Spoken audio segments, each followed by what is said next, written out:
Berdasarkan World Risk Report tahun 2023, Indonesia menempati posisi kedua sebagai negara dengan risiko bencana tertinggi di dunia. Sepanjang tahun 2024, tercatat lebih dari 2.000 bencana terjadi di seluruh penjuru negeri atau rata-rata sekitar 15 hingga 20 bencana setiap harinya. Tim Tanggap Darurat SECI yang dibentuk pasca gempa Aceh pada tahun 2004 kini menjadi salah satu entitas non-pemerintah yang aktif bersinergi dengan Badan Nasional Penanggulangan Bencana atau BNPB dalam membantu para korban bencana. Mereka hadir di garis depan penanganan dari gempa Aceh, tsunami Palu, banjir di Nusa Tenggara Timur, pandemi COVID-19, hingga bantuan internasional seperti gempa Nepal. Setelah 21 tahun berkarya, semangat itu kini diteruskan melalui pelatihan bagi relawan agar tongkat estafet kemanusiaan tak pernah terputus.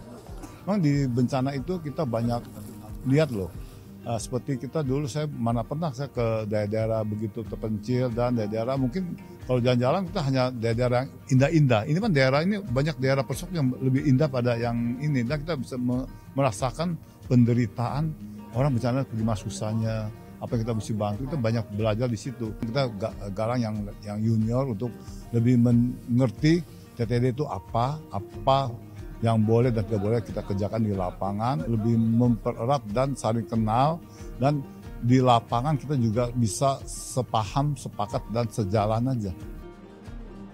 Pelatihan yang digelar selama 2 hari pada tanggal 16 hingga 17 Agustus ini diikuti oleh 152 peserta dari berbagai kota seperti Jakarta, Bandung, Medan, Pekanbaru, Padang, Kepulauan Riau, Makassar, dan Palu. Materi yang diberikan beragam, mulai dari standar prosedur kerja tim tanggap darurat hingga sharing pengalaman dari relawan senior di lokasi bencana. Di antara para peserta, Masda, relawan asal Palu, menjadi sosok yang penuh inspirasi. Perempuan yang dahulu menjadi penerima bantuan pasca tsunami, kini berbalik menjadi relawan. Saya lihat ini, TTD ini sangat penting. Karena sudah terjadi pada diri saya di daerah saya di Palu, yaitu tsunami, gempa tsunami dengan likuifaksi.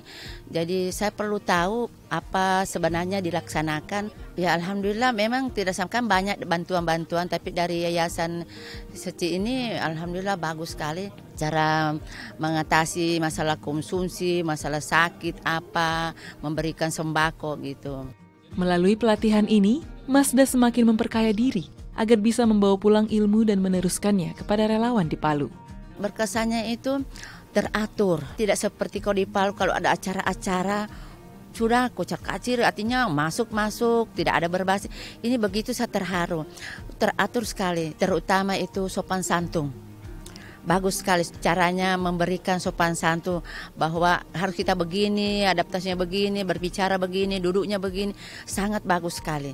Tak hanya teori, peserta juga diajak langsung praktek di lapangan, seperti memasang tenda, menyiapkan paket bantuan, hingga mengatur pola distribusi bantuan kepada penerima. Semua berbaur tanpa memandang usia atau jenis kelamin, menunjukkan semangat kebersamaan yang kuat. Koordinasi dan kerjasama menjadi kunci utama agar bantuan tersalurkan dengan tepat dan lancar. Jadi tadi itu lucu, jadi kan dibuat berantakan gitu, jadi pada saling rebut-rebutan, udah rebut-rebutan nanti sudah selesai ambil, ini kelebihan, itu kelebihan. Tapi tadi saya kesulitan itu air, saya cuma dikasih 6, padahal dibutuhkan 10. Akhirnya saya bagaimana caraku, jadi ada sepuh, iya berusaha cari, jadi saya ke sana lari-lari ke sana, akhirnya saya alhamdulillah dapat, iya pengalaman baru, aku senang banget. Jadi saya nanti insya Allah pulang, saya sampaikan kepada teman-teman relawan bahwa begini caranya TTD. Kerjasama happy, jadi semuanya juga merasa, oh iya ya, saya bilang kalau menurut saya selalu ingat Master bilang, mau memberikan kepada orang barang pun kita harus rapi. Saya bilang kalian rapi, jangan semuanya ditumpuk jadi satu, yang paling penting udah isi semuanya lengkap, langsung ditutup. Saya bilang jangan dirapiin, soalnya ini penting. Badan Nasional Penanggulangan Bencana yang hadir menyampaikan materi penanganan bencana kepada para relawan mengapresiasi dedikasi tim TTD SECI yang tak hanya hadir saat darurat, tapi juga mendampingi pemulihan warga pasca bencana.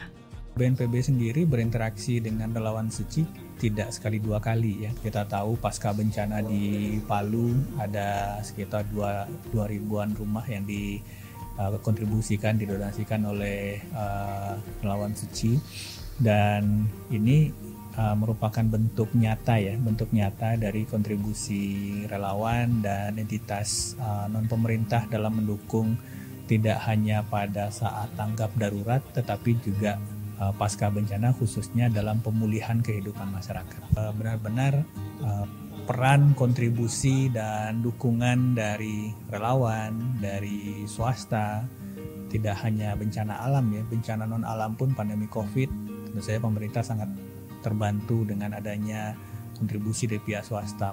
Sambutan positif juga diberikan oleh Mitra Bajik Seci, yakni Wahana Visi Indonesia. Organisasi yang berfokus pada kesejahteraan anak-anak ini berharap dapat saling berbagi ilmu melalui penandatanganan kerjasama bersama Seci pada 10 Juli 2024. Teman-teman Seci juga membangun rumah, memberikan bantuan-bantuan non-food item yang sebenarnya basic needs banget ya. Ketika itu terpenuhi, setidaknya orang tuanya pasti punya waktu yang lebih baik untuk bisa merawat anak-anak gitu ya, memastikan anak-anaknya sekolah, karena beberapa bantuan yang seperti perumahan yang udah di cover oleh salah satu melalui teman-teman Seci, pasti ujung-ujungnya berdampaknya ke anak ya. Dengan pelatihan berkelanjutan dan sinergi erat bersama pemerintah dan mitra kemanusiaan, diharapkan aksi kebaikan ini dapat terus berlangsung, membawa harapan dan perubahan positif bagi masyarakat terdampak. Sinari Siahaan, Raden Bayu, Da ITV.